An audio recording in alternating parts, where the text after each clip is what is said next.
Nous sommes à Songololo. Ici, nous avons rencontré cette farine fabriquée localement, farine des maniocs de qualité spéciale, coopérative des agriculteurs pour le développement rural, COPADIR, Songololo, Congo central, République démocratique du Congo. Comme vous le remarquez, c'est une production locale qui est transformée sur place pour ajouter de la valeur à cette production agricole. Et donc, nous allons écouter l'initiatrice de cette coopérative qui va nous expliquer un peu comment ils arrivent à conditionner le manioc jusqu'à ce point et comment on commercialise ça. Avant que nous vous promettions, parce que cette semaine sera consacrée à cette coopérative, nous jusque dans leur champ pour comprendre ce qu'ils font. Voilà. Bonjour maman. Bonjour. Boni. Voilà.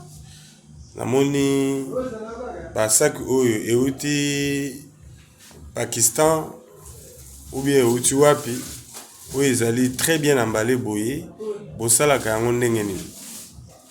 Te fufu oyo eza fufu eza produit na kati ya mboka Congo, na province ya Congo central, na territoire ya Songololo. Basaki oyo ezaka basaki esali kaka awa na Songololo mpe toambale yango mpona kopesa yango valeur ajoutée.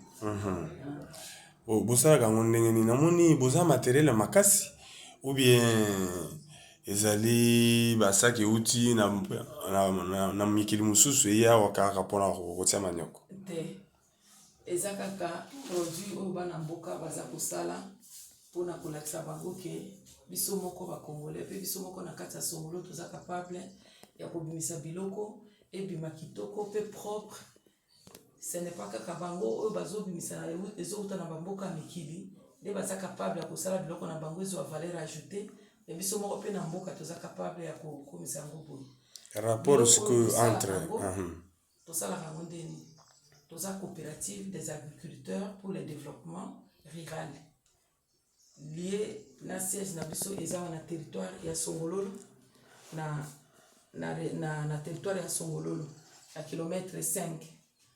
Tosala coopérative tosala bilanga 10 hectares. Après bilanga, après 2 ans, le financement eyaki ya projet ya PDPC.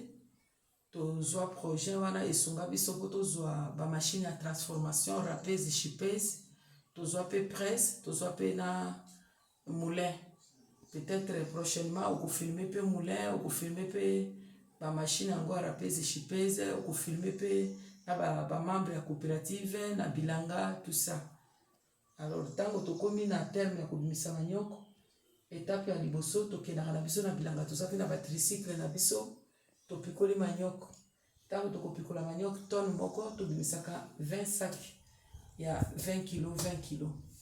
Topikoli manioko toye nango na ndako. Le même jour tolongoli ba poso.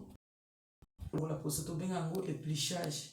Tolongoli ba poso nyonso, tosukoli, totia yango na machine ya rapeuse chipeuse po ete ekata manioko. Ezala na ba petit morceau. Tango tosisi kokata yango, totia yango na batuki oyo eza approprié ya propre kaka mpona manioko. Totia yango na batuki wana, totie pe na mai esali 2 jours. 3e jour tokotisi yango na étape ya presse. Totia yango na pressage. Toluki basako ya ba 100 kg wana, totia yango na presse po ete eloko ndenge eza boye eza na mido na kati te. Tolongo po ete ekauka. Après 2 jours fufu na biso ekauki, tomemi yango na étape ya kotia na moulin. Tosisi konikisa na moulin, totamize. Tango tosisi kotamize, tozwi balance na biso tokomi komesurer. Soki tokotia na 7 kg et demi totie awa, soki tokotia na 10 kg totie awa. Soki tokotia pe na 20 kg tokotia pe na basac oyo ba 20 kg. Po motu na motu aza na moyen na ye, oyo aza na 20 kg asombi, oyo aza na 7 kg asombi, oyo pe aza na 10 kg asombi. C'est-à-dire coopérative des agriculteurs du développement rural. Yango nde eza na partenaire moko oyo ayaka kosomba produit na biso. Mais tanga sombaka produit, ye alingaka totiela ye na emballage na ye. Po ete bango bakende koteka na ndenge na bango. Alors partenaire yango biso topesaka ye na prix de gros.